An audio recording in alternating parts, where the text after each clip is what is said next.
Good morning student. आज हम सभी लोग पैरामीशियम का एक जो रिप्रोडक्शन हम लोग पढ़ रहे थे उसमें एक कॉन्जुगेशन जो इसका एक सेक्सुअल मेथड है, बहुत ही इम्पॉर्टेंट है, इसके बारे में हम लोग पढ़ेंगे।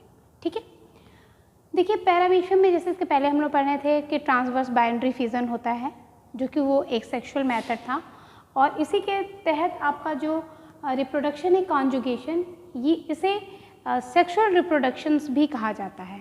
ठीक है, क्योंकि इसमें दो न्यूक्लियस के जो माइक्रो न्यूक्लियस होते हैं उनके जो मटेरियल होते हैं वो एक्सचेंज होते हैं। अब कैसे होते हैं ये हम लोग इसमें डिटेल से पढ़ते हैं। Paramecium sexually divided into daughter paramecia, hence this process is called sexual reproduction. इसमें चूँकि डॉटर जो पैरामीशिया का फॉर्मेशन होता है वो सेक्सुअल होता है, क्योंकि इसमें न्यूक्लियस के जो मटेरियल्स होते हैं वो एक्सचेंज होते हैं। ठीक है, ऐसा ही होता है। इसमें क्या होता है कि दो एक ही स्पीसीज़ के दो पैरामीशिया एक दूसरे के बहुत करीब आते हैं और इनके बीच में क्या होता है कॉन्जुगेशन, मतलब ये यूनाइट हो जाते हैं।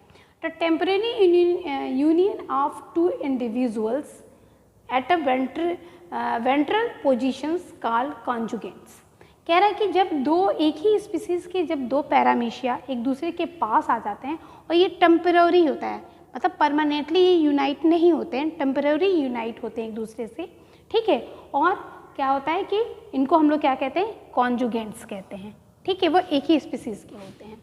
और उसके बाद क्या होता है, एक्सचेंज माइक्रो न्यूक्लियस मटेरियल्स, और जो माइक्रो न्यूक्लियस का मटेरियल होता है उसे एक्सचेंज करते हैं।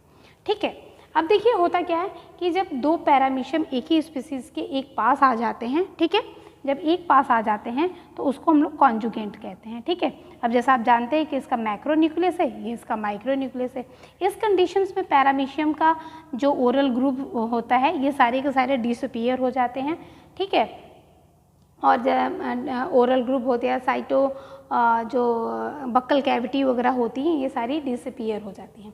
और जो आपका माइक्रो न्यूक्लियस होता है वो 3 टाइम्स माइटोटिक डिवीज़न के द्वारा डिवाइड हो जाता है।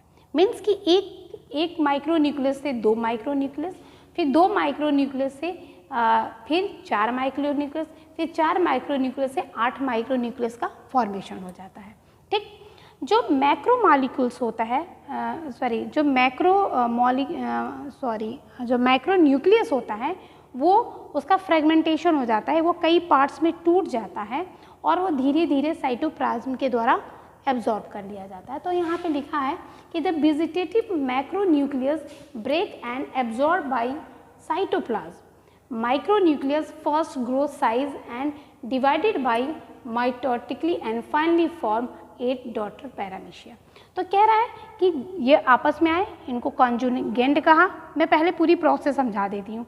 कॉन्जुगेंट का, फिर ये माइक्रो न्यूक्लियस 3 टाइम्स डिवाइड होता है, जैसे कि 1 से 2, 2 से 4 और 4 से 8 माइक्रो न्यूक्लियाई का फॉर्मेशन हो जाता है। और जो मैक्रो न्यूक्लियस होता है वो उसका फ्रेगमेंटेशन या फ्रेगमेंट में टूट जाता है और इसको साइटोप्लाज्म के द्वारा एब्जॉर्ब कर लिया जाता है। यहाँ पे लिखिए, और फिर धीरे धीरे वो डीजनरेट हो जाता है। तो माइक्रो न्यूक्लियस डीजनरेटेड। ठीक, अब जो माइटोटिक डिवीज़न से माइक्रो न्यूक्लियस के 8 माइक्रो न्यूक्लियस बने होते हैं, उनमें से जो होते हैं तीन माइक्रो न्यूक्लियस दोनों इंडिविजुअल से जो यूनाइट हुए रहते हैं उनके बीच से क्या होता है कि वो डीजनरेट हो जाते हैं 3 माइक्रो न्यूक्लियस। ठीक, और एक चीज़ और, जहाँ पे ये रीयूनाइट होते हैं, जहाँ पे ये कॉन्जुगेंट यूनाइट होते हैं वेंट्रल पोजीशन से, वहाँ के जो प्लाज्मा मेम्ब्रेन और एक्टोप्लाज्म जो होते हैं वो डिज़ोल्व हो जाते हैं और एक कहते हैं प्रोटोप्लाज्मिक ब्रिज का फॉर्मेशन हो जाता है। यहाँ पे देख लीजिए, तो यहाँ पे ये ऐसे हम एक बना देते हैं, इसको बोलते हैं प्रोटोप्लाज्मिक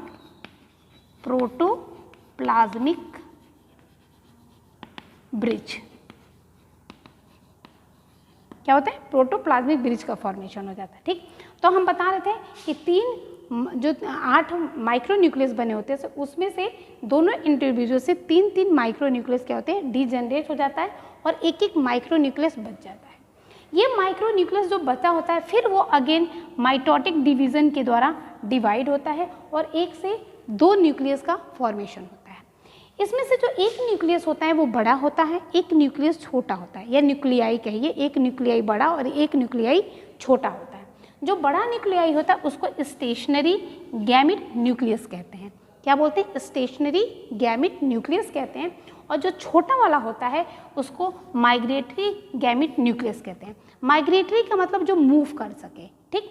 इसी समय क्या होता है कि जो एक इंडिविजुअल का माइक्रोन्यूक्लियस होता है वो दूसरे के में साइटोप्लाज्मिक ब्रिक्स से चला जाता है, और जो ये दूसरे का रहता है वो पहले या कहते हैं नेक्स्ट जो इंडिविजुअल होता है उसके जो स्टेशनरी गैमेट्स न्यूक्लियस होता है उससे जाके फ्यूज हो जाता है। एक इंडिविजुअल का दूसरे इंडिविजुअल से और दूसरे का पहले इंडिविजुअल से स्टेशनरी गैमेट न्यूक्लियाई से माइग्रेटरी गैमेट न्यूक्लियाई जाके के फ्यूज हो जाता है, और तब हमको फॉर्मेशन हो जाता है जाइगोट का। तो ये हमारा जाइगोट रहा। इसे सिनकैरियन या जाइगोट न्यूक्लियस कहते हैं। क्योंकि यहाँ पे न्यूक्लियस की मिक्सिंग हो रही है, इसी प्रोसेस को बोलते हैं एम्फी मिक्सिंग। जो मैंने अभी बताया था ना कि न्यूक्लियर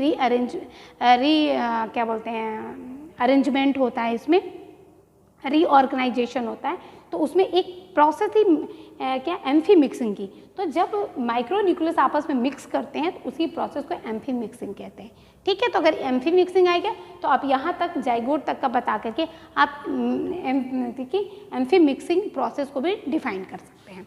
नेक्स्ट आता है, अब इसके बाद कम से कम 12 से 48 घंटे तक ये जो आपके कॉन्जुगेंट होते हैं वो एक साथ में रहते हैं, फिर ये एक दूसरे से सेपरेट हो जाते हैं।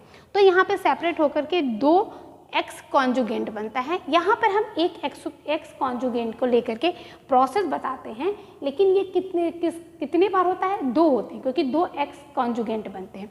अब एक्स कॉन्जुगेंट का जो जाइगोट न्यूक्लियस होता है 12 से 48 घंटे के बाद ये जाइगोट न्यूक्लियस क्या होता है? माइटोटिकली माइटोसिस डिवीज़न के द्वारा डिवाइड होता है। उसी तरीके से 1 से 2 बनता है, 2 से 4 बन जाता है, फिर 4 से 8 डॉटर न्यूक्लियाई का फॉर्मेशन हो जाता है। यहाँ पे 4 डॉटर न्यूक्लियाई है, आप यहाँ पे 2, यहाँ पे 2 है, यहाँ पे 4, ये क्या है? डॉटर न्यूक्लियाई है। डीएन हम लिख रहे हैं, आप डॉटर न्यूक्लियाई लिख लीजिएगा, डीएन, ठीक है। और फाइनली एक डॉटर न्यूक्लियाई का फॉर्मेशन हो जाता है, ठीक। अब इस डॉटर न्यूक्लियाई में से 8 में से 4 मैक्रो न्यूक्लियस बन जाते हैं। क्या बन जाते हैं? मैक्रो न्यूक्लियाई का फॉर्मेशन कर देते हैं। मैक्रो न्यूक्लियस बोलिए या न्यूक्लियाई बोलिए, बड़े न्यूक्लियस बन जाते हैं। और जो छोटे 4 होते हैं उसमें से 3 डीजनरेट हो जाते हैं अगेन फिर से, और एक जो बच जाता है माइक्रो न्यूक्लियस, ये फिर माइटोसिस डिवीज़न के द्वारा डिवाइड होता है। उसी समय इनके साइटोप्लाज्मिक में भी क्या होता है? कॉन्स्ट्रक्शन स्टार्ट हो जाता है, यानी कि फरों का फॉर्मेशन स्टार्ट हो जाता है। और फरों का स्टार्ट होने की वजह से 2 डॉटर पैरामीशिया का फॉर्मेशन होता है, जिनमें 2 में बड़े बड़े यानी कि 2 macro nucleus, 1 micro nucleus, 2 macro nucleus, 1 micro nucleus जो होते लेकर के 2 डॉटर पैरामीशिया का फॉर्मेशन हो जाता है। पुनः ये 2 डॉटर पैरामीशिया अगेन इनके जो माइक्रो जो न्यूक्लियस होते हैं, माइक्रो न्यूक्लियाई जो होते हैं, वो अगेन माइटोसिस डिवीज़न के द्वारा डिवाइड होते हैं, और इस तरीके से एक इंडिविजुअल से 2 डॉटर पैरामीशिया का फॉर्मेशन हो जाता है। इस प्रकार देखेंगे तो टोटल 4 डॉटर पैरामीशिया का फॉर्मेशन हो जाता है एक एक्स कॉन्जुगेंट से। एक एक्स कॉन्जुगेंट से 8 डॉटर पैरामीशियम का फॉर्मेशन हो जाता है। तो 2 एक्स कॉन्जुगेंट से कितने का फॉर्मेशन होगा? 8 डॉटर पैरामीशिया का फॉर्मेशन होगा। तो टोटली कंजुगेशन प्रोसेस के खत्म होने पर खत्म होने तक होने तक 8 डॉटर पैरामीशिया का फॉर्मेशन हो जाता है, ठीक है। अब इसमें देखिए, एक बार आप देखेंगे यहाँ पे 3 माइटोटिक डिवीज़न होता है 3 टाइम, फिर आप देख रहे हैं कि जब एक्स कॉन्जुगेंट होता है तो भी 8 का बनता है 2 बार, और एक बार फिर यहाँ पे 2, 3, 4 बार इसमें आप देखेंगे माइटोसिस डिवीज़न होता है। तो ये टोटल हमारा रहा कॉन्जुगेशन। इसकी जो है आप कह सकते हैं कि इसका पूरा डिटेल जो है आपको मेरे डिस्क्रिप्शन लिंक पे जाइएगा और वहाँ से आप ले करके अपना नोट्स भी मेंटेन करिएगा और अपना रिप्रोडक्शन की प्रोसेस जो है पैरामीशियम की, इसको डिटेल से आप लोग पढ़ लीजिएगा। ठीक है, तो ये हमारा आज का lecture conjugation of paramecium finish होता है। मेरे चैनल को लाइक करिए, सब्सक्राइब करिए और ज़्यादा से ज़्यादा शेयर करिए। Thank you.